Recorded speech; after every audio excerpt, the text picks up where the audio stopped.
And welcome back to another episode of the JVaz Show. We got a special guest with us today. Since the first time I heard your music, it was I don't even know what to call it. I can't say eye catching because obviously you don't listen with your eyes. But the first time we heard your music, man, it was something different. And I told you this at the what's it called? Straight Out of Texas event. Yeah. I didn't know how to take it. But before we get you there, make sure you follow us on all the social media pages at The JVaz Show. Check out the website, thejvazshow.com.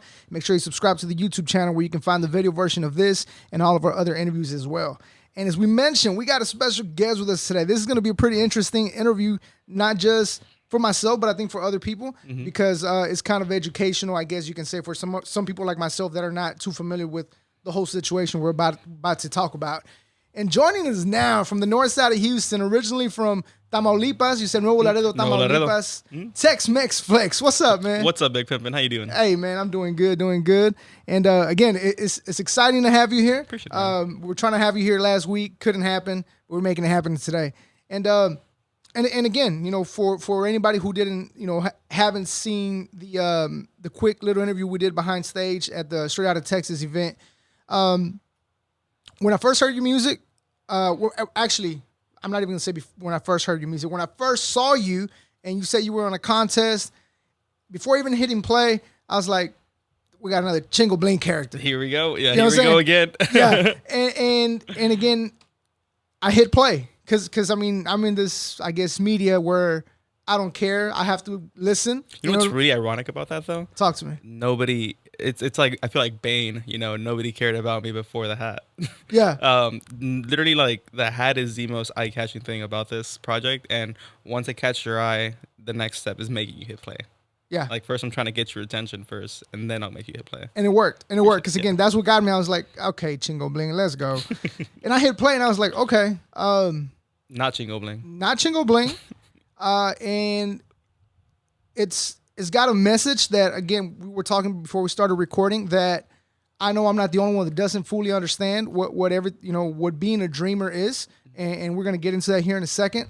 But I think that's why it's so important that you bring in attention to the dreamers, being a dreamer, and your music actually reflects on that. I mean, you have a track that you put out a couple weeks ago, Illegal Alien, I believe it's called. It's gonna be Signals from Space City. Signals from Space City, yes. But it plays on the term alien. You know, it plays on being like an immigrant here in this country. You get an alien identification number whenever you start applying for all these other things, and yeah, when you apply for Daca, you get an alien identification number. So technically, I'm an alien. You know, I'm an ET, extraterrestrial, outer space, space city type vibes. You know. But, before we get to being an alien, interesting thing, you had some dope ass drinks for us last week. Oh man, you're a bartender as well, yeah, correct? I am. What's one of the most fun memories that you had from being a bartender? Oh, there's a lot of memories, fun ones.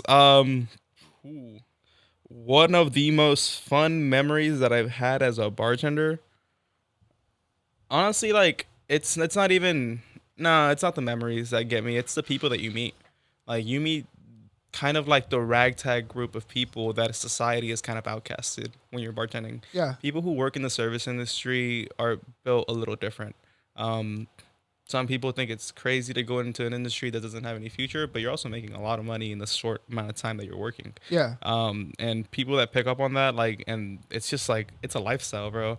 Like, being surrounded by people, you're basically being paid to talk to people and then serve them at the same time. And I think it's not even, bro, I can tell you right now that I don't remember 60% of the best memories that we've had as the service industry. But I will say that the people that I've met along the way are really just, like, I'm really blessed to have met them. Yeah. A lot of people that I've connected with are, like, a lot of them are in the same position that I'm in. A lot of them are very understanding as to where my position that I'm in. You know, like, bartending has just been kind of like a tool that I've used to talk to other people, because, like, dude, it's a lot easier to talk to people when there's alcohol in your system. Yeah, because people feel a little more comfortable and you know, their confidence starts coming out, like, I can talk to anybody. Or I guess being a bartender, not just confidence and having fun, but you have people that are going through some things and they found this opportunity to talk to a stranger without being judged. And if you're judging me, I'm probably never going to see you again, so who cares? Bye. Yeah, exactly. What I don't know if you want to say what bar you work at or what bars. Where can people come holler at you? We're going to pass that, okay, if I'm being honest. I did say it last time, and honestly, like, the internet's weird. I don't want to Yeah. do that. The internet is weird as fuck. You're Yeah, right. yeah. Internet's just weird. I will say though, I do work at a Tex-Mex restaurant. It's super cool because it kind of just made me fall into this project. That's why I'm TxMxFlex, is TxMx Flex. because I learned a lot about myself while working at a Tex-Mex restaurant, being born in Mexico but raised here. I realized that there's a lot of I put a lot of little dots together that I hadn't put together before. Yeah. Because you're never fully Mexican if you're raised here. You're never fully American if you're born over there. I got a question about that, What's but but before we get there, tell our people watching or people listening, what part of Mexico are you originally from? Nuevo Laredo, Tamaulipas. I'm from northern Mexico, which means I love flour tortillas and Let's carne go. asada. Let's go. Let's go. Nuevo Laredo, Tamaulipas. I don't think I've ever been to Nuevo Laredo, but as I was telling you, I'm from Oh, Tamaulipas. same, bro. Because you said, yeah. Well, actually, when I was younger, we would go to Tamaulipas. We were right across the border in McAllen, Mission, Texas, actually, and we would go to Tamaulipas back and forth. But I don't think I ever went to Nuevo Laredo, and even Reynosa. Like I was telling you, my family's from there, but I think we would go to this place. Besides Diaz Ordaz, and there was another place I we have used to go very faint memories. Like I can kind of remember my grandma's house. I can kind of remember like the street. I don't know if there was a railroad track in between it, but we're talking about like I was 3 years old. Like it's been a very long time since I've been to. Man, so back home. I guess you're gonna be like me. I was brought over here when I was 5. Yeah. And And you know it's different being raised here. You Yeah. know you have to adjust to a lot of things. so let me ask you this: how long have you been here in the States now? So I'm 24 years old now. So about 21 years old. 21 21. years. Yeah. Yeah. Nice. I've been a dreamer for 9 years. Coming up on 10 years now. Before we get into the dreamers, to the comment that you said earlier, you're not fully Mexican if you're raised here. Explain that, because I was raised here, like I told you, since I was Yeah. 4 or 5, whatever the hell I was, and I'm prideful as fuck to say I'm actually a full Mexican. Like I'm not. We're full Mexican blood, absolutely. Like I was born in Mexico, and dude, like I was raised in a very Mexican household. I took ESL, damn it. I was in ESO actually. By the time I was in second grade, I was already in a full English class. My mom really kind of pushed learning and education, and because of that, it kind of did take me a very long way away from my roots. You know, I was basically indoctrinated into the culture here. Yeah. You get taught the way they teach you here. You get taught, you know, in English. You get told to learn English as soon as possible until you do. And because of that, like, I don't even have an accent whenever I talk English. La verdad, tengo más acento cuando hablo en español. Yeah. And that's, I guess that's the crazier part where you Yeah. just said you're not fully Mexican. Like, if anybody ever wants to talk in Spanish, yeah, absolutamente puedo. Like, sí, sí puedo hablar español si quiero, pero tengo que pensarlo un poquito más, hablo un poquito más despacio cuando hablo en español. Yeah. So and it's funny because I think as Mexicans, our parents try to make us translate for them, and then they talk to you, and you're like, Yeah. I don't know what that means. Entonces, ¿para qué Bro, vas a la escuela? Exactly right. They're trying to say some random word, or like even they butcher a Spanish word in English, or they say like "estoy bien embarazada." I'm like, you're pregnant, bro. What? Flateada is one of the words my Bro, uncle I said. love it. Embarazada is one of like the biggest ones too. Embaraza.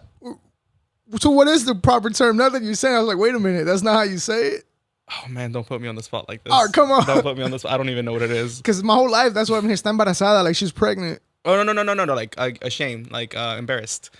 So they say it instead of embarrassed. So they'll be like, "Está bien Gotcha. I'm glad you cleared that up. Estoy bien embarazada. I'm like, bro, you're pregnant? I thought you were just fat, but No, fuck.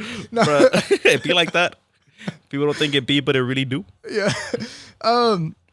So let's get into the message of your music, man. And you kind of slightly touched on it before I got you away from it, so I can get more of your background. But you did mention you're a dreamer, and you make it pretty clear that you're a dreamer in your music. Is this the reason you got into music, or how exactly, or what sparked the interest of getting into this So industry? the message when it comes to the dreamers and the music were, how can I put this? I learned music when I was 16. I picked up a guitar when I was 16. I started learning from some metalheads. They started teaching me guitar. I learned bass. I learned piano. I learned drums. But at the same time, I was 16 at the time. I had just applied for Daca. I just started working. So then at the same time, I was also a dreamer. And I didn't really start putting those two things together up until I started writing lyrics.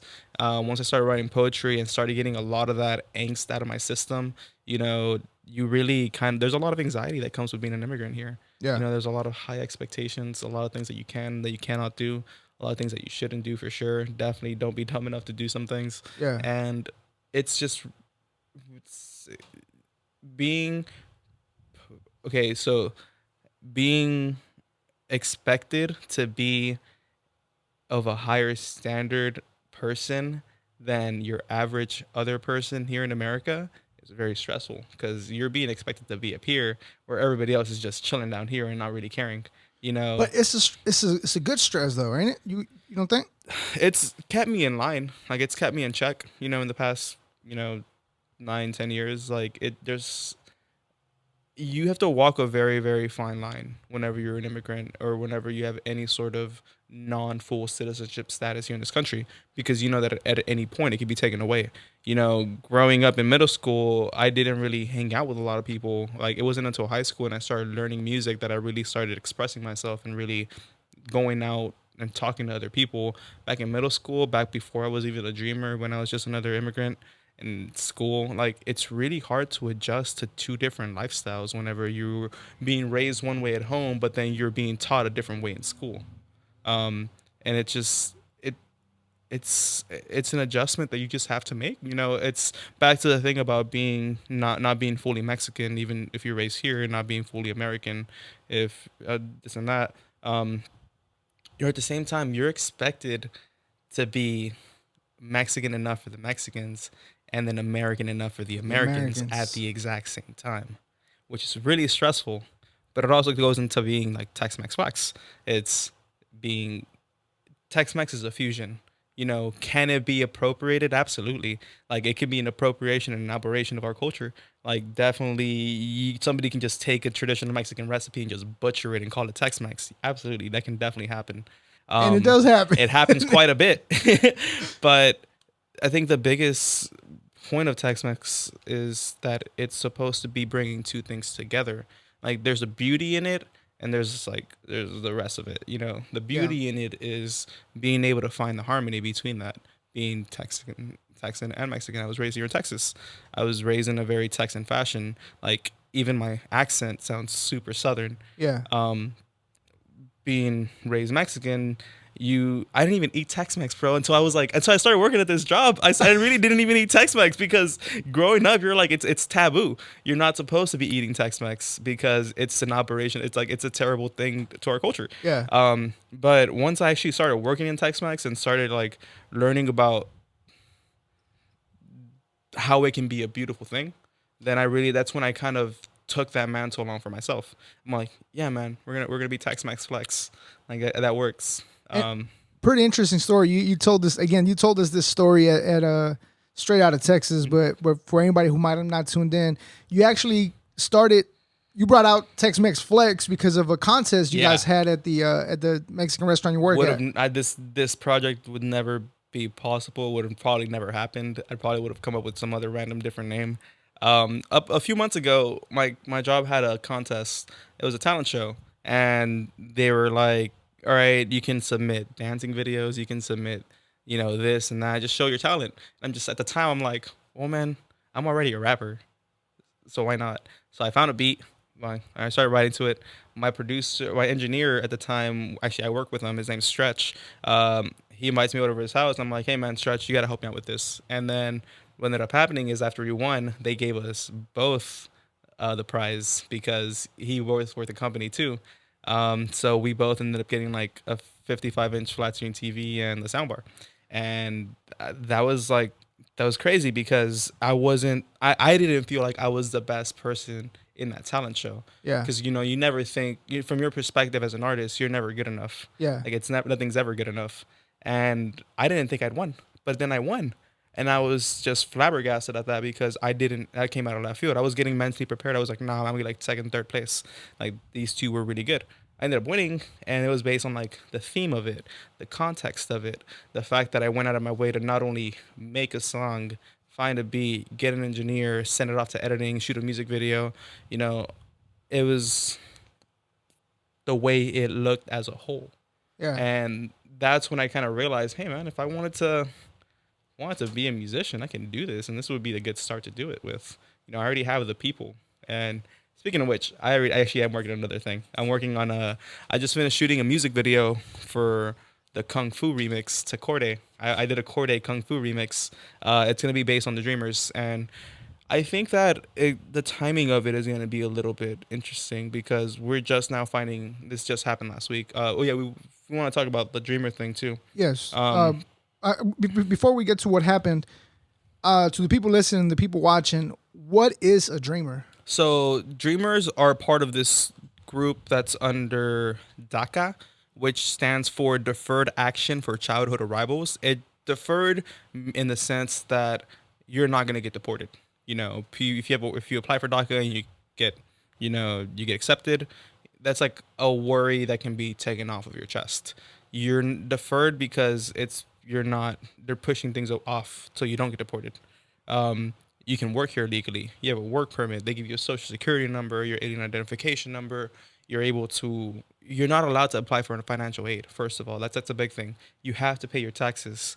You have to be an upstanding citizen. Like, you're held to such a high standard that nobody ever around you is held to. That it's a little bit crazy sometimes. Yeah. But we have to do this because it's our only option that we've been given. It's either that or be sent back home to a place that, like I said, 3 years old. Don't even I know don't even nobody. remember what it looks like, bro. Yeah. Like, I barely even remember what my hometown looks like. I definitely don't remember my hometown looks like. I don't even remember what the street what lived on looked like. Um, it's it's a little bit of a stressful situation to be in. I, however, am very blessed to be in the position that I am because I understand that it's a lot better of a position to be in than a lot of other people here. Yeah. There's a lot of immigrants that are just as upstanding citizens, but they're not being given the opportunity to prove that. And I got lucky. I'm gonna be real honest. Like, in the same way that you know, in the same way that Americans got lucky by being born here, I got lucky enough to be able to apply for DACA. Okay. Yeah. And that's given me the opportunity to do a lot. I went to college. I got actually I did really well in school because my mom always taught me, focus on education. It's gonna take you places, and it did. It helped. Once I got my high school degree, I got a full ride scholarship to U of H, and I was a mathematics major. And here's where things get a little bit iffy, is because, like I said, you're being expected to be this high standard of a person. So a lot of DACA dreamers go off to be, in the medical field. They go off to be nurses. They go off to try to get their PhDs. They try to do this. I know that one of them is trying to become a lawyer, but they're not allowed to because of the specific legislation. There's a lot of people out there that are really, really successful and are really, really, like, people that I look up to as dreamers, just political activists. There's people that are trying to get us out of the situation, and we were able to do it because we were given the opportunity to learn how to do it. We're given the opportunity to educate ourselves how to do it, and to be held at such a high standard is kind of stressful. Again, so I folded. Stress got to me. I didn't get past my first year, and let's also clarify that scholarship was a private scholarship, not taking away from any American children. Like, I'm not taking any sort of Yeah. scholarships out of a good, hardworking American's hands. This was a private scholarship. It was funded by other immigrants and other immigrant support groups. These are people that invested their money because they know our position. They understand Yeah. where we're at. And it's also kind of what opened my eyes into how much support dreamers actually have. Is I would go into a room after I get my scholarship. I'm meeting like 20 other dreamers. We're all in the same room, and then we're going through an orientation, and they're showing us people from New York, people from Cali, people from all over the U.S., and you realize just how big this network is. Like, shout out Dream.us scholarship, by the way. Love y'all. Shouts out. You guys are doing God's work. Yeah, you realize just how much support there is for other dreamers, and that's originally what kind of got the gears in motion. I'm just like, hey man, there's people out there that actually care about the position that you're in, so why shouldn't they care about what you have to say? Yeah. And that's kind of where the music thing started coming in. I started writing poetry when I was like 18, 19. By the time I was 21, I was full on rapping. And I'm 24, and I'm just now starting to find my sound. Like I'm still not there yet. It always, I feel like anybody who's considered original always knows that it's not originality. You're just taking from different sources that haven't A been little put bit from together before. everywhere. Yeah. Exactly. Like you're not, nothing's original anymore. Everything's just repetitive. Everything's just made new again. Um, and so finding your own sound's a little tough because you can't claim this sound if it's already taken. Correct. So I'm still finding out how I want to approach this, but I'm kind of getting there. I'm kind of Yeah. figuring it out. I got a question before we get into your music, and again, this comes from ignorance because, like I told you off camera, and I'll say it again, I'm not familiar with being a dreamer at all. As I mentioned to you, I heard the term dreamer 2-3 years ago, or whatever it was, when Trump was trying to end the help that the y'all guys were getting. But so I'm a resident. I'm a legal resident, and every 10 years I got to renew my my residency or my residence card, and they do like a background check and stuff. What's the difference between So dreamers and the residents as far as the with process? that, actually, that brings up a very fair point that I hadn't thought about. A lot of times people would just ask you like, "Well, why don't you just apply to be a citizen, bruh? You think if I wouldn't if I didn't have a chance to, like that's another thing. Like being a resident gives you a 10-year period, right? Being a DACA dreamer gives you 2 years a work permit, and then you have to renew that every 2 years. And it's 495 just for the application. On top of that, you're paying a lawyer. So people spend easily like $600 every 2 years. And on top of that, the initial application was like, I think originally between the lawyers and the fee that I originally applied for, I spent over $1,000. Like I easily spent $1,200 the first time I applied for DACA. Why does it take so long? Like What do you mean? so I know for residents, we got lucky. My dad knew somebody. My dad paid extra, whatever the hell he did, and we became residents fairly quickly, right? But I do hear like nowadays to become a resident it takes like 8-9 years. Is there like a time period for dreamers to? There's no pathway to citizenship for us. There's none. Like there's no way that I have to get married, and I refuse to do that. So you're out of you're gonna be a dreamer until something happens. you So, get married, like yeah. some life changing Like event. unless I find that specific person that I actually want to marry, I'm not gonna get married for papers. Like that's Yeah. that's just Well, it's not who I am. You know. Could you take the route of so you don't even have the option to become a resident? No, bro. See, Like, and this is what a lot of people don't know. there's zero ways for a dreamer to become a citizen right now. You can't even become a resident unless you get married, or unless like technically we can't even join the army to Could go through that path. And again, excuse me if these are dumbass questions, but No, again, no, please. yeah. I wanna actually, my goal as a dreamer, and I think every dreamer's goal should be to inform other people. That way, Yeah. other people understand where we're coming from. Because right now, we're not really taken seriously because nobody knows who we are. Correct. Like you can't expect people to empathize with you if they don't even know who you are or what you're going through. Yeah, because again, to me, is this as I'm thinking about it, I'm like, this might be a dumbass question, but could you have the option to withdraw from the DACA program and take the route of becoming a resident, or is that also not an option? So if you withdraw from the DACA program, like that is You the get only deported. option. Like that is the only option you got. If you don't have the DACA protections, you're really risking getting deported at any point. Gotcha. Like I said, the only other passage that I got is to get married, and I don't know about that one, Chief. Yeah. It's a really Wow. I just it's learned a something. really Like, tight spot to be in because I can't do anything about it. If I go back to Mexico, I don't know what the fuck I'm doing over there. If I stay here, I have to renew this every 2 years, pay out of pocket every 2 years. I have to pay my taxes, be a good upstanding citizen, not have a criminal record. I'm over here hanging with rappers, bro. You know how hard that is? every 2 years until you get married, and you have to get married obviously to a citizen or to a resident. Yeah. Wow. Yeah. See, again, I don't think people know No, that bro, because it's time and time money. again, you hear people, well, how come? And again, that's why my question came like, well, isn't there like a faster route? Like any, but wow. Yeah, there is Damn. no route. I get that. Like, I get that people don't understand that. Like I said, the first question that I get is like, why don't you just apply for citizenship? Like, again, don't you think I would have if I could have? I've been So here for and see, 21 and years. this is how fucked up things are. So to go back to what you said at the beginning, this wasn't even this wasn't even your choice to Nah, come here. bro. It was your Like we parents. came here legally. We just, overstayed our visit. Correct. And here's just to point out to anybody that might be a resident like myself. Now that I think of it, of how much easier I have it. Even sometimes we complain about how hard it is, right? But we, I think we had like a permit to come visit every now and then. My parents couldn't work over here, but as soon as we became residents, we've been over here, right? So it was never an issue of, you might get deported. You have to do this. Obviously, every 10 years they do the background check and all that. Right? Being in the But- position where you are under constant threat of deportation is a very stressful position to be in. And now I get it because Wow. there was originally 850,000 of us that applied with a potential of 1.2 million that could have applied.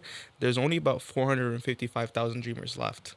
Like we've been cut in half over the past 9 years. bro, and you know what's so A lot of crazy lives. about you speaking about this right now? When the whole Dreamer thing happened, we weren't even interviewing rappers, right? We were just interviewing people that had stories to tell, right?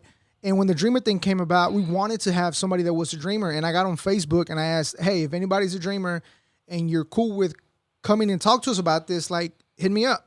And I had like 4 or 5 people that I didn't even know they were dreamers, right? Because obviously when you're growing up as a kid, Dude. you don't sit there and ask people, are you here legally? Yeah, exactly. That's not Like, a and thing. that's also another thing is like dreamers are going to be the only group of quote unquote illegal immigrants. We're not here illegally. We're here legally. We have a work permit, but we're still considered illegal aliens because we don't have citizenship or residency. It's still technically undocumented. Also, illegal aliens is a bit of a It's a fucked up term. Even a fucked up resident term. alien, Yeah, I think. because think about it. Like bitch. think about it, and I'll make it a little bit more. I've thought about this a lot, and I've thought about how can I bring the idea of being a person that's illegal to the American eye, and think about it like this. The war on drugs. The war on drugs has been taking a toll on the American economy over the past X amount of years. That's because Americans are the biggest customers. Think about how the Shouts out to term America. illegal was used when it came to weed. Think about how much they demonized the term cannabis by calling it marijuana, by calling it an illegal substance. They put up millions of people in jail. They really go out of their way to.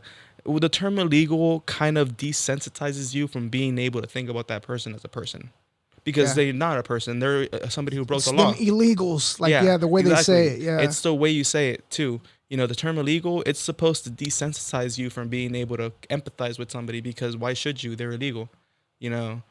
It's a really fucked up term, which is why I'm taking it back.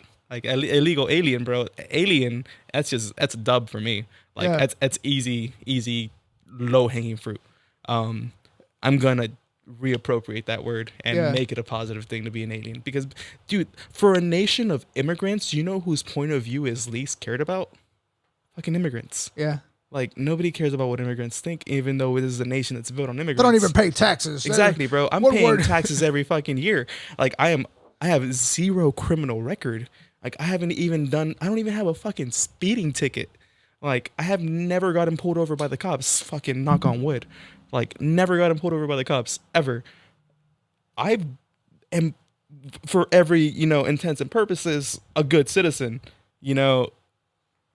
It's a really frustrating position to be in, because at this point, our future isn't in our hands. It's in the hands of other people, and other people don't know the position that we're in. So why in the fuck would they care They about even it? care. Exactly. Wow. And again, this was such an eye opener because I guess in our simple minds, it's so easy to, well, why don't he just apply to become assistant? That's the first thing I get, bro. And right now that you're telling me that's not even an option, it's Yeah. like, well, you're really in a fucked up Yeah, dude. situation. And so are, the rest of the other dreamers here. And to top it off, last week, so like I said, they reopened the Daca applications after the Supreme Court decided that, I think the Supreme Court decided that the ruling by a specific judge wasn't valid. And because of that, they were able to put DACA back in place. And so for a few months, you had people sending in applications, paying in, like I said, the initial application fee that I paid was about $1,200. I know 3 people that applied for their initial DACA applications this time around, and then last week some judge decides that no, it's not legal, nah, and so because of that, everything, all that money is frozen. Everybody, all their applications, it's frozen. They could have gotten like 90% of the way through. They were just waiting on their card, frozen. They can't do anything about it. So this is what you said happened last week, right? Before we get deeper into that, let me just ask you this: could one be a dreamer under DACA and then not get approved the second time around?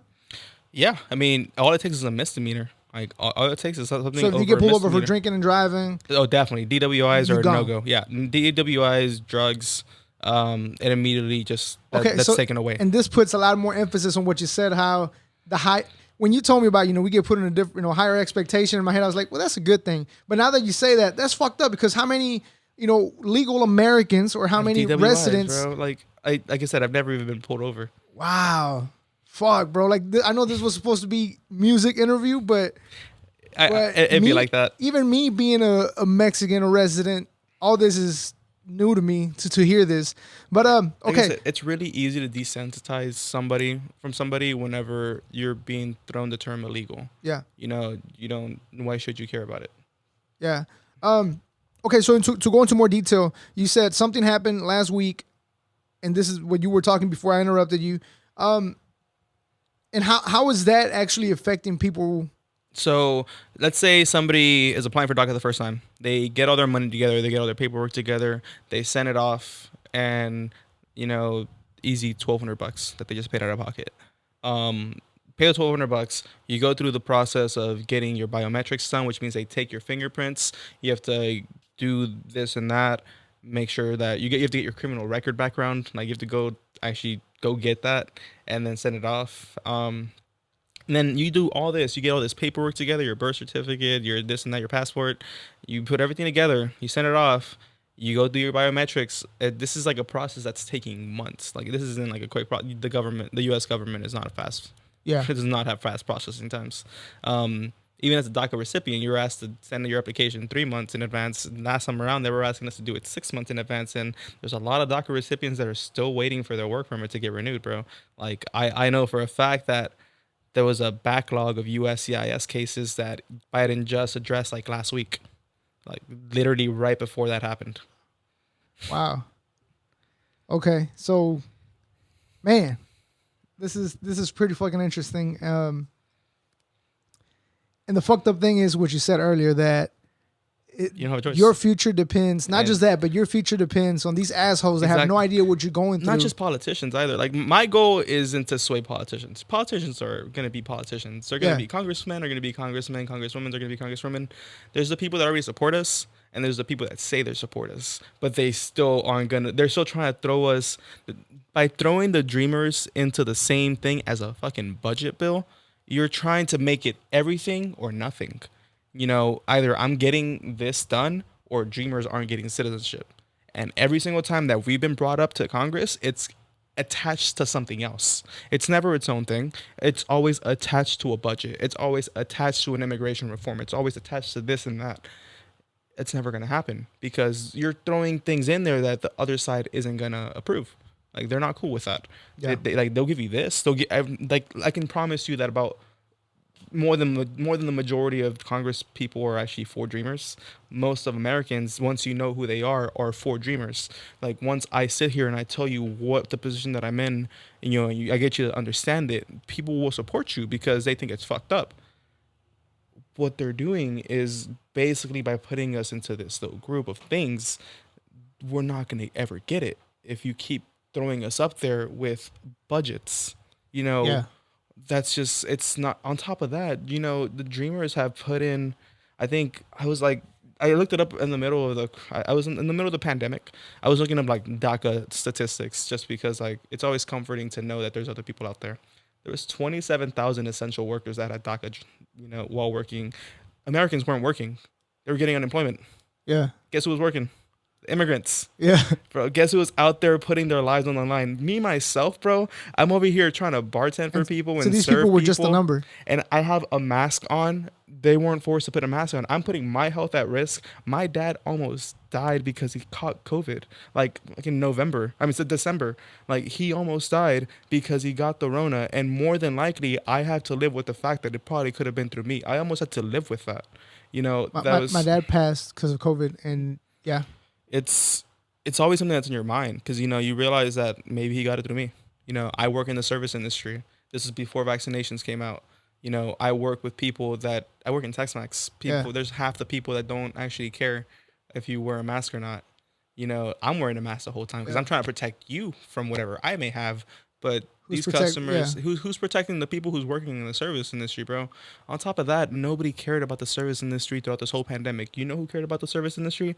Other service industry workers. I found the most heartwarming parts about this pandemic through the service industry. There was stores that would do pop-ups and be like, hey man, if you don't have anything to eat today and you work in the service industry, here's a free meal and a free drink.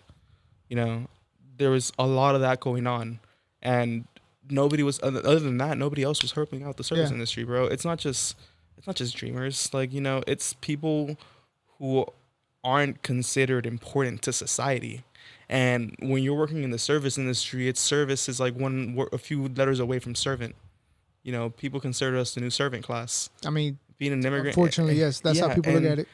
yes, like I get that, bro. And we're also working for slave wages. We're basically, I make at the moment, and that's like, I'm pretty blessed to be making what I'm making. I'm making $5 an hour plus tips. I rely on tips for my income. In the service industry, bro, it's a real, and most servers make 216 an hour. Like Fuck. 26, that's paying your taxes. You're paying the taxes with that. You're not making money off of that. On top of that, the way that it's set up, most servers have to tip out a busser. Most servers have to tip out, the host, $16 a bartender. fucking day, right? Yeah. Like it's dude. fucking 1920. Exactly. Damn. That's how messed up the system is. I find myself in a really specific position. Like, I chose the service industry. I'm not gonna deny it. I like what I do. I really do like making drinks. I love learning about food. I love, because like that's the exchange that you're getting. You're giving up all this, but on top of that, you're being put in a place where you can try out a lot of cool things that you normally wouldn't try out. I learned how to bartend. I learned how to cook. I learned how to be able to work my palate. I learned how to taste wine. I learned how to do this and that. And that's what I love about it. I love the educational aspect of the service industry. I was able to try out different cultures from, my place here in Texas. Yeah. And but doesn't change the fact that we're still treated as lesser than the next person. You say you're a server, people look at you a little sideways. You say you're a bartender, like, hey man, where's the hookup? Yeah. Bartenders are respected. That's why I love being a bartender in the service industry. Like, I really hated being a server because nobody treats you with respect when you're a server. They just treat you as a servant. You're Yeah. a bartender, you have something to offer them, so they care about you. Fuck, it's fucked up when you put it like that. I mean, it's fucked up, period. But if you don't think of it like that, then it's just kind of like, well, I mean, but Like, there's a lot of cool ways you can think about it. There's a lot of bad ways you can think about it. I Yeah. just do it, bro. Like, at this point, it's what I do. I like doing it. And- I put up with a lot. So to connect this to your music, how do you use not only being a dreamer, but the things you see and the way you get treated as a bartender in this, just the service industry period? How do you use that to help your message get across in the with the I music? will say, I was an introvert before I started working in the service industry, bro. I would not be able to talk to you this fluently right now. Yeah. Like, I didn't talk to anybody. The skills that I picked up in the service industry. I learned how to talk to people. I learned how to talk to people of all different backgrounds. Somebody that comes up to me, I can't offend them. I'm not going to get paid. Like, if I offend anybody off the bat, I'm not going to get paid. Yeah. Like, I have to learn how to not only adjust to people, every person in front of me, I have to put on a show for them. Otherwise, Yeah. I'm not getting paid. Yeah. You really learn you meet different kinds of people. You also learn to take into consideration their points of views. And that's something that we don't get in return. People don't empathize with people in the service industry the same way that service industry people empathize with other people. Like, they really don't. Because when you're a server, you can be getting screamed at to your face, but you're not allowed to break and return that because otherwise you get fired. Yeah. I think that's like retail and shit like that too. Yeah. Like, For some reason, you're supposed to well, the technically, customer you're is not always right supposed is the worst Fuck thing that's the ever customer. invited. Yeah. Bro, Like- like I used to work for Dish. and people will get mad at you. I did sales for Dish, right? So it was over the phone. And one of the biggest thing I would get was, what's your name again? Julio. Well, I want to talk to an American. Yeah. Okay, let me put you on hold. I mute myself and like, bitch, you gonna hang up. I'm getting paid by the hour too anyways. So you just gonna wait for an That's American. cool. But we were told there was one supervisor, and I don't even know what's happened to him, but if for some odd ass reason he's listening or tunes in, shouts out to Charles. Shout out Charles. Because Charles was the only one that, if he would hear you, because, they would monitor your calls, and if he would hear the customer like, fucking Mexican, let me talk, he'd be like, excuse me, sir, you have no right to talk to my employee like that. If you want us to respect you. There's people that are shooters out here, bro. Yeah. You got shooters out here. There's people that will stand up for you. I'm one of those people that I'm not going to allow somebody to be degraded just because they're working in the fucking service industry. Yeah. Like, I refuse to let anybody get degraded. I'm not going to insult you, but I can promise you that I'm not going to let you talk to them like that. I'm to the point, I think I've always been like this just because of the way my dad was. My dad was very, he stood his ground for what he believed. And a man who stands for nothing will fall for anything. And he would always tell us, like, if something would happen at work, my dad would quit. He'd be like, ni tan jodido que estuviera. Or he would be like, por trabajo vamos a andar peleando, chinga tu madre el trabajo. Like, and he would tell us, like, si les dicen eso, el otro, déjales el pinche trabajo ahí, avéntale el mugrero ahí. No vas a dejar que te griten o que te digan cosas nomás because you're working at a certain position. Yeah. And obviously, sometimes that's not the mindset to have because some people do need the job. Thankfully, we've always been blessed one way or another. So it's different when you can just, when you're an American, like if I'm being real honest, like when you're a resident or an American here, like you have the freedom to choose. Yeah. In my position, I still have the freedom to choose. I can still work wherever I want. I choose to put up with a lot? Absolutely, because I know and understand that there's going to be there's some things in the service industry that aren't going to change overnight. Like I worked at Subway, and the lady, I went in there and she started yelling in Spanish, talking about, how come you're late? I was like, hold on, chill, chill, Maria, calm down. I said, I'm not late. I'm actually covering for your daughter. No, I started yelling. I was like, you know what? You're not gonna scream at me. I quit. Yeah, dude. You can't quit. I said, yes, I can. And I threw the keys at her. Yeah. And I know people probably in your situation, being, a dreamer and whatnot, it's you a have to bit be harder. constantly employed. That's Yeah. another thing. You have to always be working. And again, that's us being what's the term they use for Americans? Privileged, I guess. That's a privilege that we have that fuck you. People Like, don't fuck your understand job. how privileged they are, and like being privileged, it doesn't just mean that you're white. It doesn't mean that you have everything handed to you. It doesn't mean this and that. It means that you're better off than other people. Yeah. And you just, even if you don't realize it, that doesn't mean that you're not. And I realize it because of what you're telling me. Because it's like I had that luxury to quit a couple jobs just because I didn't like the way they talked to me. I've quit a couple jobs. I haven't quit it like that. I put in a notice. Like I definitely, there was this one time where I was constantly getting degraded at work. I was working in the service industry. You deal with some characters, bro, because again, you're working in the service industry. It's like the ragtag group of misfits that nobody cared about, society didn't care about. Yeah. You meet some characters. And there was this one job that I was working at that every single night, if we got busy and maybe like, so an average ticket time, a bad ticket time for a drink, 10 minutes, right? 10 minutes is bad. You shouldn't take more than, I take about 30 seconds in making a margarita. I'm going to be real honest. Like, it doesn't take me very long. But there's a lot more of the drinks that I got to make. So if you're busy, drinks can take you like, I think the longest ticket I ever made is like 18, 20 minutes long. It happens. It'd be like that. You should be, if it's that busy, that you're that crazy busy, you shouldn't have to worry about how long it's taking because you're just doing the best you can.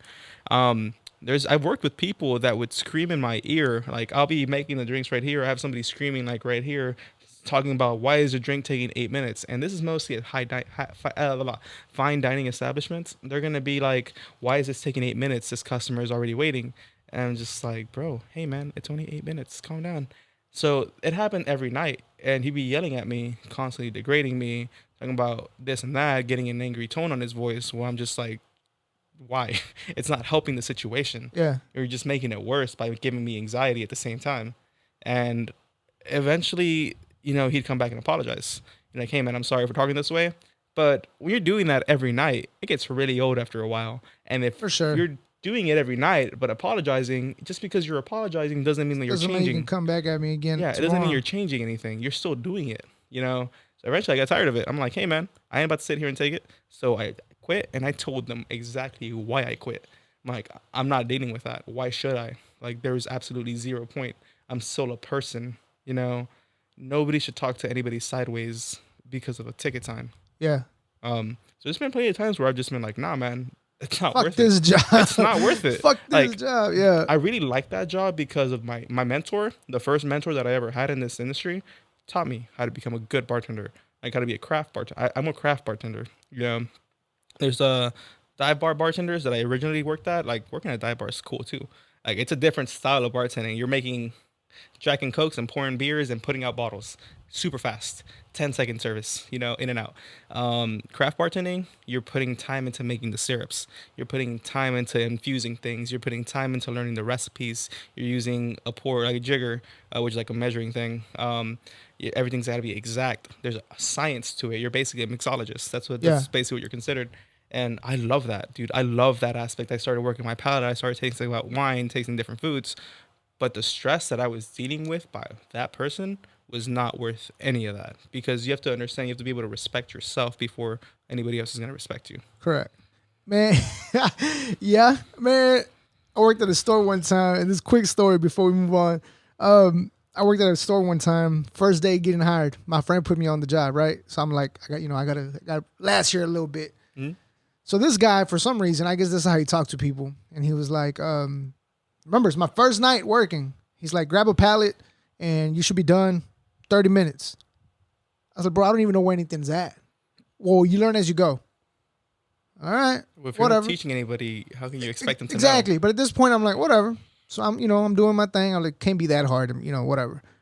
Then, I'm a big ass dude. At that time, I was bigger. I was like 360 pounds. And I'm to like 280, not 290. So I lost a lot of weight. Heck yeah. But at that time, there was no way in hell I could be bending down, right? So I sat down and started filling up the bottom shelf. This dude comes around the corner. He's like, hey, doing this number right here. Don't snap your So- fingers. I will not respond to you if you ever snap your fingers at me. At this point, I've had that happen a few times at the bar. I'm upset. I was like, nah, bro, chill. Like, I'm not. I don't nah, know who you think I am, but I'm not that guy. Like, nah, bruh. and so whatever. Again, I was like, fuck. My homeboy got me this job. Misunderstanding. Let's make it work. But then I was like, hey, it's lunchtime. And I was like, hey, my lunch is in the car. It was a night stalker job. Said my lunch is in the car, and I need to go get it. He's like, we don't open the doors at night. I was like, you don't? He's like, no. I said, well, my lunch is there. He's like, well, figure out something to eat here. I was like, you know what? Open the door, bro. I quit. I said, fuck this job. You're gonna quit? I said, yeah. I said, I already quit. So fuck this job. It's like fucking people, man. Like, They expect you to take the most, like, so I feel like people have a tendency. Have you heard the term hurt people hurt people? People that have stuff going on in their lives tend to take out their emotions on other people. yeah. That doesn't justify it though. No, I don't. Like, it doesn't justify the fact that the perception of the other person which you're insulting is going to be that you're just being an asshole. Yeah. Like, it's it. It's not going to change that perspective out of their eyes. Like, it's, I don't know, man. Some people are just, So yeah. besides the obvious that you are a dreamer, you're seeing this firsthand. I know you understand the fact that by trying to get this message across with your music, it's It's going to it's attract a lot hard. of ops. It's hard. It's going to be hard because there's going to be people that even Hispanics might not approve of it for whatever fucking reason. It's because But- there's when it comes to things that are this sensitive, like, especially when people don't know about you, it's open to their imagination. Correct. How people talk about you. Correct. So what's like the how do I word this? Well, I figure out how to word this. Let me ask you this. How do you deal with people that misunderstand the message? I can't be upset at them because, again, it's I don't want to use the term. It's people have a specific. They're unaware. Like, at the end of the day, you can't be upset at somebody for not knowing something about you. Unless you tell them, unless you explain it to them. like the only time I'm ever gonna be an asshole back, even if you're being an asshole to me about whatever, is if I try to go out of my way to explain it to you, but you're just not listening. Yeah. You know, at that point, that's free game, bro. That's At this point, it's you're just fucking it's stupid, and open season. you're an asshole. Now, Um, if you're willing to take the time to listen, though, like I'll work with you. Like I get it. A lot of times, it's not necessarily what you think you're doing is like you're just you're being told this thing's bad, and so because of that, you think it's bad, but that doesn't mean it's necessarily bad. It's just it's your perspective on the yeah. fact that it's bad. Like again, I think, dude, the craziest thing is the closest thing that I can ever relate being an illegal immigrant to is weed.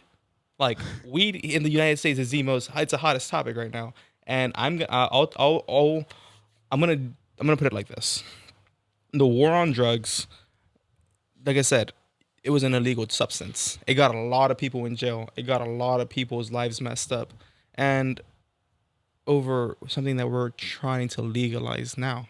'Cause now You they're know, getting their cut, bro. because now, well, yeah, and that's true. But on top of that, people's perception of it has changed. It's no longer a bad thing because everybody's doing it. So when it comes to illegal immigrants, I'm not gonna say everybody's gonna be an illegal immigrant. Nah, bro. Yeah. It's I can change your perspective on what it means to be one, but you have to listen. This is so wild because um, I've never said this on air. I guess a lot of people don't know the story, and that's cool.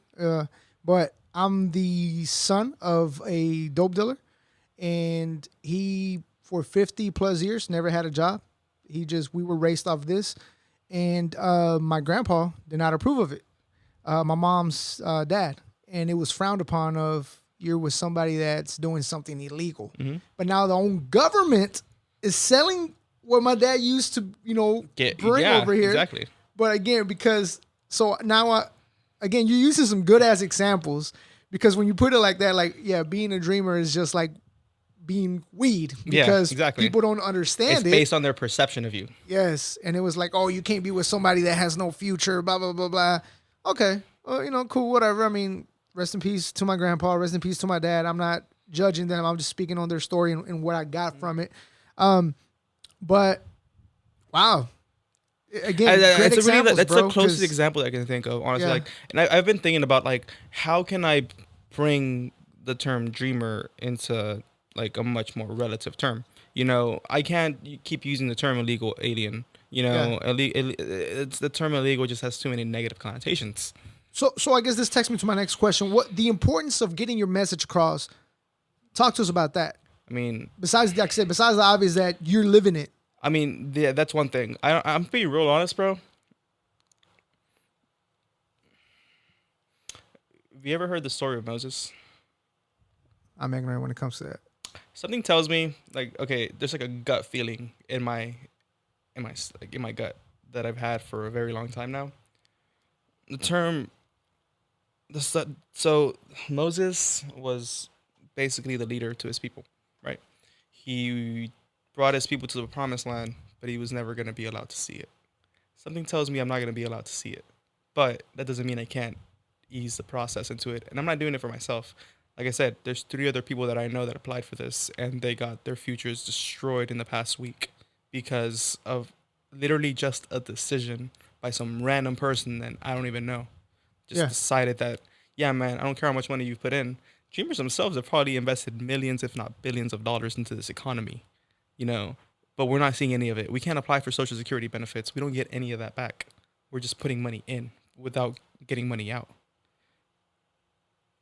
I'm I glad don't you care. mentioned that, by the way. I'm gonna be, like I said, bro. I'm gonna be making a lot of ops in doing this. Like I know what I'm doing. I'm very aware of what I'm doing. I'm trying to change the perception of something that's illegal. There's gonna be a lot of people that aren't gonna be okay with that. Yeah. Like, and I'm prepared to face that consequences. Like, I'm ready to fucking. I guess, like I said, a man that doesn't stand for anything will fall for anything. Yeah. And Um. it's not gonna be. In other words, I don't care what happens to me so long as the message is put across. That's dope. That speaks of who you are. You know what I mean? Mhm. Um. Thank you. very selfless, I guess is the right term. So think about it this way. Okay. No, don't be like Chingo though. Turn Nah. on us a couple. Chingo bling. No. So check it out this way, bro. The best way to teach somebody how what they're. Some people don't know a good thing until they lose it.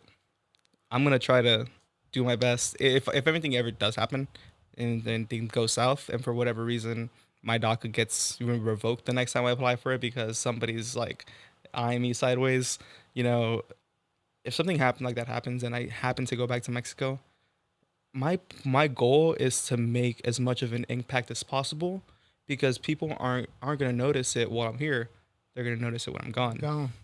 Like, it's not something that I'm expecting to catch on right now. Like, in the time, this is my free time. Like, this is what I get to. This is my fun time. I'm getting to talk to you guys. I'm getting to meet the other people in this industry. I want to make it in this industry, but in the same way that a rapper that's gonna go to jail, you know, gets them that level of clout. That's more than likely gonna be the biggest level of clout that any dreamer is gonna get. That's a rapper. Yeah. If you ever get deported, that's my going to jail. Yeah, good point. So let me ask you this: being that, you know, for example, you know, again, we ran into you, we met you for the first time at the Straight Outta Texas.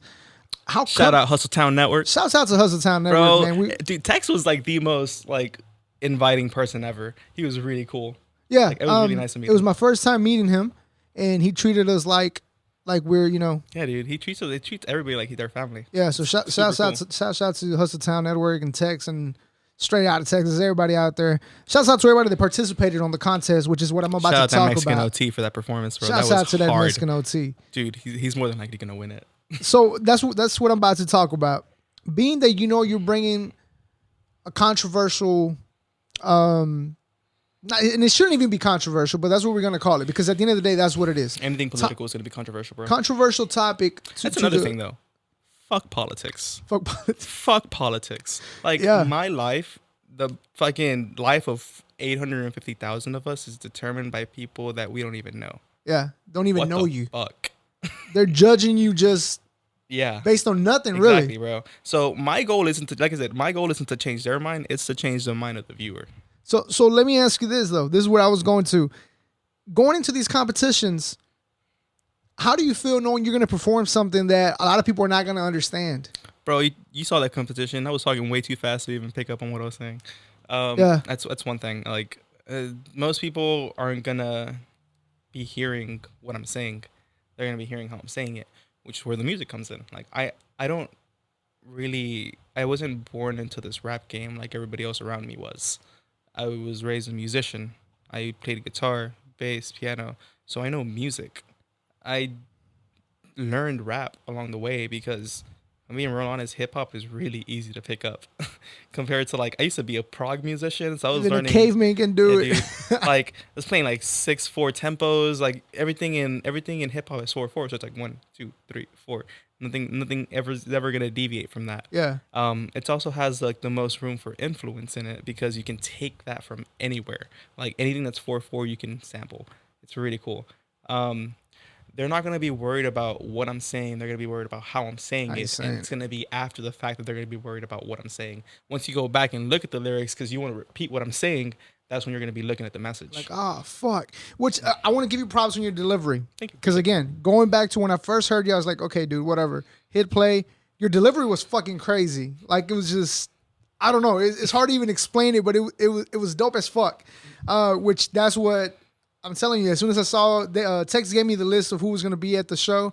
I was going down the list. I was like, none of these people sound familiar. Like, I mean, shouts out to everybody again, because I am going to have most of these people on the show eventually. Dude, there's like a few people that were just standing out too. There was. But to me, it was like TxMxFlex. I was like, fuck. I mean, I shot you that message. I was like, dude, I saw that. I was like, he knows who I am? Because like I said, I know sometimes, you know, I'm getting on Instagram, on Facebook, and because of the algorithms, mm-hmm. I don't get to see a lot of things or like people's stuff, but that doesn't mean that I'm not, you know, checking you out at one point or another. One thing that I hate about Facebook, like if I look at your post and I get out of the video, that bitch refreshes, your post is gone. Yeah, that's true. and it's like motherfucker. And sometimes that I tell my girls like I feel bad because sometimes I don't like some of these artists, even if I like their music, I don't like their posts enough for the same reason. You get on Instagram or Facebook and it's a lot of shit that whatever, but you never really get to see the post. But again, I was familiar with your music, so when I saw you on it, I was like, I don't know if he even knows we're here, but let me bring him back here so he can come out here and fuck with us and get this interview in. As far as your releases, you just got, we talked about it at the very beginning of the show. You have a new single, I guess you can call it. Yeah, I'm kind of just figuring that out. If I'm being real honest, like I'm still, like I said, I just started the TxMxFlex thing a few months ago.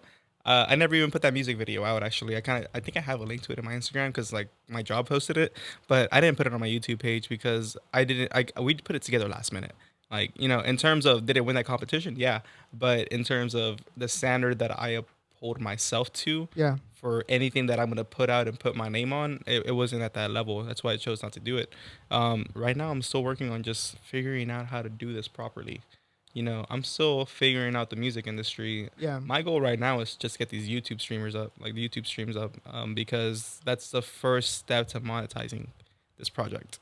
I could do like I was trying to do United Masters too, but it wasn't really working because I would put something up and it wasn't linking to the right place. If you're watching or you're listening to us on YouTube or Spotify, wherever it is, the description, go to the description of the podcast, the description of the YouTube video, and you can find the links to his social media pages as well as his YouTube channel. Instagram and YouTube. That way you guys can, get familiar with the music and start streaming, and make sure you subscribe, hit the subscribe button. But let's talk about your upcoming projects then. Who you're working with. I got excited. All right.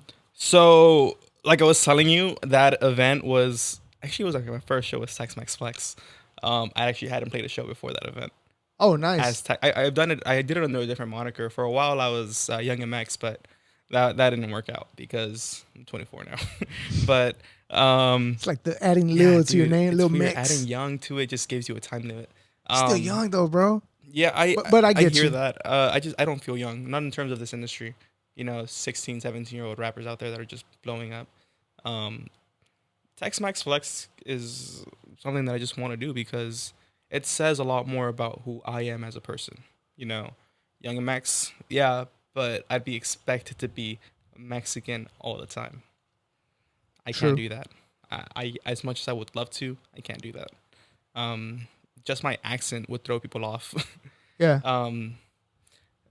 As far as this next project goes, though, I'm really excited because I met a lot of really cool people. The Lords, the Space City Lords. Shouts out Space City Lords. The Space City Lords were so dope. On top of that, they're really nice people. They're gonna be helping me out with the feature. I already have the idea for it, and I think it's gonna sound super dope with them on it. On top of that, I got the homie The Real Zan. The Real Zan was he did I think it was called Bape Freestyle. That song is like I was on repeat ever since I figured out who he was. I did my research before the show. Like I'm like, who am I going up against? Because like I'd be dumb not to find out who. There's probably people that didn't look into who they were competing against, but y'all dumb, bro. I ain't about to go into a competition blind like that. Yeah. So I knew who I was competing against. I also know that the last week that the show, right before the show, they added like a bunch of people, and I was just like, I gotta go up against these people now. But I didn't let it get to me. I met Space City Lords, met up with Zan. I got the homie Dead Senzu. He wants to work together. Dude, his beats Shouts are out to him. hard. Yeah. Dead Senzu's beats are hard. There's one more that I really want to say, but until I lock it in, it'd be really dumb for me to say who it was. Let's just say that there's a specific female rapper out there. Shouts out Lil Mesk. Oh, female rapper. There's a specific female rapper out there that has been getting some momentum going, and I'm really excited to be working with her. Okay. Yeah. Okay. I'll let you know who it is afterwards. I know. Because like I met up with her at the show, and like I just kind of introduced myself. She knew who I was. Like she was excited to meet me too, and that's what really threw me off. I was just like, how the fuck do you know who I am? Like I know who you are. Yeah. How the fuck do you know who I am? But yeah, I'm really excited to work with her. Like I think that her her group's movement is one of the biggest movements that with the most potential that I've seen coming out of Houston so far. And not just Houston, if I'm not mistaken, some of them from Dallas too. But Shouts dude, out to, damn, can I say it? no, I can't say No. it. Bro. I know who you're talking about. Yeah, I kind of figured. Met up with her, dude. I'm really excited. I'm really excited to be working with her the most. Actually, You ever watch The We're on, Office? like, You ever watch The yeah. Office? I want to be like Michael Scott right now and just ruin it. no, just Shouts out to shut no, I like I said, it wouldn't be smart for me to say who it is Yeah, and yeah. put it out there before I lock it in. Hey, but shouts out to them. They're gonna be on the show pretty soon. Oh, really? Let's get into It's it. tight. Nah, but tight. keep talking to us about this project. Yeah, it's gonna be called Space City Alien. My first single before I put out TxMxFlex that I put out as TxMxFlex was Space City Alien, and it was just a term that I started using, being an immigrant, being an illegal alien, you know, born in Space City. I mean, raised in Space City. It kind of just goes together. Space City, Alien, Space Yeah. City. It's something about people's fascination with NASA here and the rockets and aliens Space and City. extraterrestrials. You know, this is gonna be where the next big wave is coming from, and Yeah. I know it is. Something tells me that this next movement is gonna be from Houston, and it's gonna be Latino forward. Like Yeah. everybody's had their time. Like it's been a black and white world for the past X amount of years. It's Latinos' time to shine this next decade. And the reason I know that is because Latinos are also the biggest growing population here in the United States, Yeah. and people aren't addressing that. We're like a sleeping giant. And even though our parents may not have been able to say what they wanted to say, that doesn't mean that we can't. I'm very fluent in English at this point. I can say what I want to say when I want to say it. On top of that, I know music. I can say what I want to say when I want to say it, you Yeah. know, on time. Yeah, Um, on time. I'm really excited to be a part of this movement. I'm just starting off, don't get me wrong, but I see the potential. I really do see how big this movement is gonna get. Yeah. I haven't talked about this again on air. Some of the people that I fuck with as far as artists and stuff, they know about it obviously because for obvious reasons. But I have a track that I'm putting together where I want to put nothing but Hispanic artists on. And it'll be dope if you jump on it. Dude, you know damn well I'm gonna be on that. Easy. Dope. Easy. Done. Yeah, absolutely. Yeah, heck yeah. That sounds awesome. What you got? Huh? What you got? Man. You know what I'm Again. saying? Okay, I get you. I get it. Yeah, I'd this be is- very hypocritical. Yeah, right. Yeah, this is what I haven't even talked about the project. Like I said, only people that I've asked to jump on songs know about it. But I mean, I guess I can tell you who's featured. Oh fuck it, I'm already talking about a project, so I might as well say. So it is a project that I want to put out. It started last year as a little idea. I just lost my dad in the beginning of the year, and he was very. I lost my grandpa around the time that my dad almost died, because that's what got him so bad, is the fact that my grandpa died on Christmas Eve.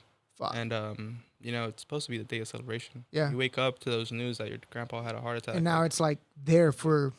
my dad had just got COVID. Like he just got a positive test result, Yeah, and it just sent him into a depression. Like I bet. yeah, It's hard. Like I said, I lost my dad in January, and the reason I'm pushing so hard for this project now, my dad had always been very supportive of me in the music industry. Before the podcast, me doing music, he was always like, "This is your thing. This is your thing." He used to sing with mariachi and shit like that. His cousin had actually put out albums in Mexico. Ramon Ayala got a corrido for him. It's called is it Ramon Ayala? I think Ramon Ayala is not the original. It's Lorenzo de Monteclaro, the original, and it's for Gumaro Vasquez, which is my I guess my uncle, my dad's cousin. So that's where the there's a lot of that, bro. Yeah. So It's that's like, that's where my the- tia. That's like it's your mom's tia. so that's where the music comes from. But anyways, he had always been supportive of it. So now I want to finish the project, 10 tracks, 12 tracks, and basically just call it his date of birth, which will be 11/5/49, and it'll be that'll be the title of the album in dedication to my dad for him being supportive for everything that the music. So far we have Buns from La Máquina, trying to get GT on there. We got Cleva. GT Garza? GT Garza. Okay. We got Real. You got on Cleva there. on there? Wait, hold up. Yeah, Cleva on there? Yeah. Oh, dude, I'm so excited. We got- I'm excited. I love Cleva. Cleva's so fucking cool. Real, Salmex. Salmex is actually on the chorus for the song that I want to put all these artists on. Mr. Never Die. It's Real Sal. Real is he's from Hardheads. Salmex, he's from Pasadena. Okay. So it's I know Real. I know Real. I know who you're talking about. I don't know Sam that's X. Clever's homeboy. Mhm. Yeah, yeah. Yeah, yeah. Salmex is like a cumbia rapper, I guess you can say, which just There's a lot of I'll fusion. show you. I'll There's show a you lot the of track. fusions going right now. Yeah, like I'll show you the track here in a bit. But again, it's a project that I would love, for you to be a part of. I appreciate. I am honored to be in it. 'cause Yeah, absolutely. That'll be dope. Again, it's not just it's dedicated to my dad, but it's also dedicated to the fact that I don't feel the reason we started this podcast. I don't feel like people really appreciate us as artists, Not Latinos. Hispanics, Latinos, with You know what it Mexicans. is, though, right? You know what? Well, you know what's telling me that we're coming up next. You know what happened after the civil rights movement? Fuck, why you gonna put me on the Cesar spot, Chavez. bro?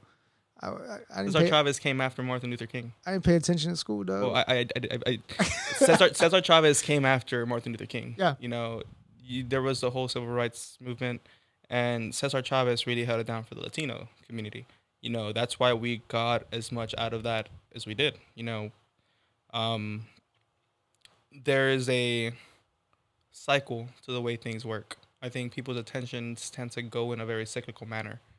That's why I think we're up next. Yeah, 'Cause- and not just that, but have you seen how a lot of I'm gonna say Houston because obviously we're more familiar with Houston, but a lot of the Houston Hispanic artists, creators are starting to realize that together we're a lot dude, bigger together. Dude, that's what it is. Up until now, nobody's cared about the Latino, like, fucking in hip hop, is because we refused to work with each other. Yes. Like, we really did. There's a lot of people that would have been awesome features that refuse to work with each other. And it's really frustrating, And, you know? And now that I'm outside of the music, I see it with podcasting, which I don't know how much you pay attention to my podcast, but we started collaborating with Crimp's Crib, which is another Hispanic podcast. Obviously, I'm working with the OT, which is saw that another one. Hispanic That one was a big, podcast. And there's a lot of other stuff going on behind the scenes that kind of like what you said. I don't want to speak about it yet, but I'm hoping that these people see the bigger picture. There's a big picture that's forming, bro. And it's realize like right that around the corner. Together, not just as podcasters, but bringing attention to you guys that are artists as a whole. Together, whoa, we can fuck some shit up. Yeah, I think everybody's going to have their lane. I think that there's going to be the trap artists for sure that are going to be coming out of this place. There's going to be the screw artists, like the people who really kind of just focus on that screw sound. Like, that's always been a big wave, you know. Yeah, Megan Thee Stallion's like big right now. But there's people want something else. Yeah. People want something Latino. I have a dope ass feature on this project. I'm not going to talk about it, but it's kind of a big deal. It's a female rapper.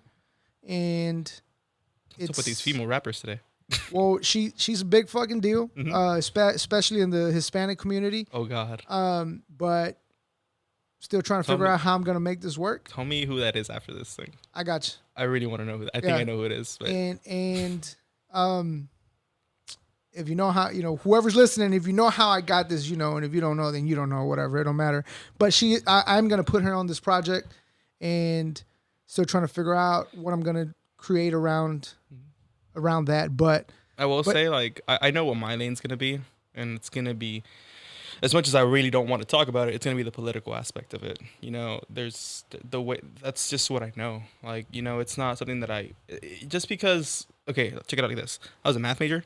Like, I used to be math. I'm really good at math. That doesn't mean that's what I wanted to do with the rest of my life. yeah, I don't really like politics like that, but I'm very knowledgeable as to what politics. well, I'm a computer beast. Yeah. But again, that's not what I do. Exactly. I'm good with Exactly. computers, but technology, but not. But go ahead. No, you're sorry. I didn't mean to cut you off. No, I'm saying like I get what you're saying. Like Yeah. you're good with math, but Yeah. that's not your thing. Like, Nah. oh, I'm good with technology. Actually, you know what's funny? I see music as math. Like, everything's numbers. 16 bars, so Yeah. everything's a You number. chop it up even more, boom, boom, boom, break it down into even more and more like fractions. Yeah. I see that. Everything's just chopping it up. So we talked about your project. We talked about what it's like being a dreamer, how to get your message across. For whoever has never heard your music and for some reason is not going to click the link right now, but you want to make them click the link, how would you describe what you're doing with music to them if they haven't got the point yet? How would I describe what I'm doing with music? And if you need an example, I can just tell you. Yeah. Like Chingo made his when he was doing his thing, it was political, but it was fun, and there was art behind it. You see what I'm saying? Mm-hmm. Am I the new Chingo Bling? No, nah, because looking at it now, I think I was your age when Chingo started popping off, and looking at it now, it's not because Chingo was more of you were telling people what they wanted to hear. Yeah. I'm really good at telling people what they want to hear, but I also make sure to throw in my input. Yeah, It's something about, like I said, being a bartender. You have to be able to suck up to people enough for them to actually listen to what you're saying. yeah, How would I describe it? That's tough. Like I said, I don't want it to be political. More than likely, it's going to be labeled under political rap. political rap. Like I said, I hate politics. I really hate everything about it. I don't think that any person should be in charge of another person. Nah. I really don't think that anybody should have that much power over another person. Like the aspects of society that we've drawn out are theoretical. You know, we're putting limitations on people based on what other people think. Yeah, I don't want it to be political rap. More than likely, that's what it's going to be labeled at. But I also want to have fun with it. You know, I'm good at music. I'm confident in saying that at this point. You know, I've put in 8 years. and you are. I'm like, and you are. I appreciate it. I know what I'm doing in terms of music. Now, is it gonna take? If it takes off, it's gonna be determined by whether or not people want to hear what I have to say. Yeah, and I think also if you're listening to this, hopefully you use this interview in the music in the future to see, I guess, get educated on what it is to be a dreamer. And I know what my end goal is with this. There's one person whose opinion I care about more than anybody else in this world. That is who I'm writing this for. I need to know that this person understands what I'm thinking and why I'm thinking it. That way, she can take up that mantle when I'm no longer here. I have a baby sister. She's gonna be better than I am. Like, I can guarantee it right now. Like, I'll fucking write that down on paper. She's gonna be a lot better than I am because I'm gonna be there to help her out. yeah, And I want her to understand that what I'm doing isn't. I don't want to be ashamed of anything that I put out because I know that she's gonna be watching. yeah, I want her to know that the reason why I'm standing up for this isn't just for me. It's for our parents. It's for other dreamers. It's for other Hispanics. It's for other Latinos. It's for other immigrants. From anywhere else in the world. You know, the people who aren't cared about are gonna be the loudest voices at some point. yeah.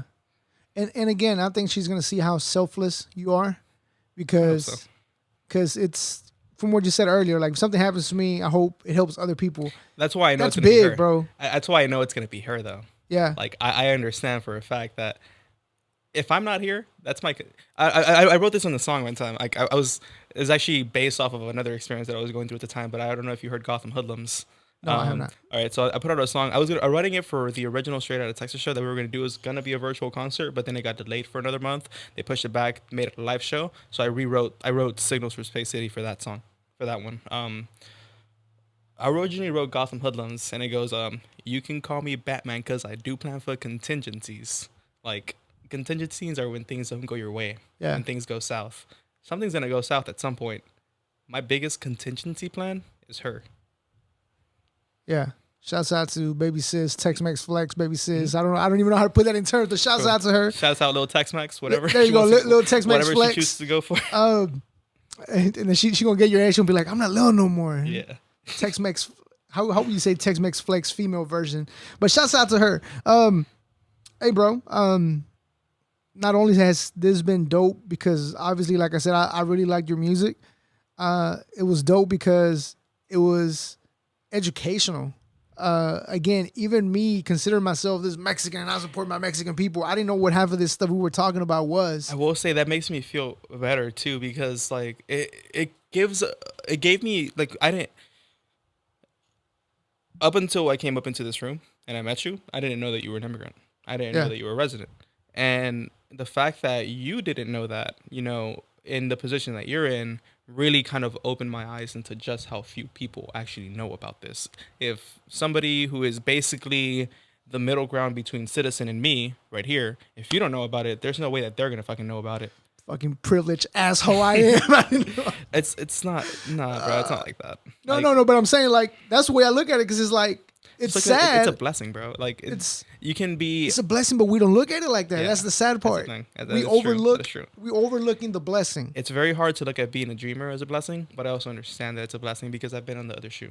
because my dad would always tell me, "Mijo, hazte ciudadano, pa' que paga cada 10 años," and to know that you don't even have that option is like, wow, what a piece of shit I am. Like I have this option, and I don't mean that like in a negative No, way. dude, I just every mean now that and like then I in have a, to check myself. Like every now and then I have to be like, man, you know, there's people that I know very closely, like not immediate, but there's people that I know in my family. Like there's a lot of cousins, there's a lot of aunts, uncles that did it with nothing. yeah, You know, they've been here with nothing, like less than what I have, and they're able to make something out of themselves nonetheless because they work hard for it. yeah, And that's where my that's where my work ethic comes from. Is like I refuse to take no for an answer. Like I picked up this project, and I'm not just only putting myself out there. I'm putting a big old target on my back. correct. At this point, it's all in. Yeah. And again, we're going to try our best to bring attention, not just to you as an artist, man, but to bring attention to the whole situation of being a dreamer and what it is and the obstacles that you guys have to actually overcome.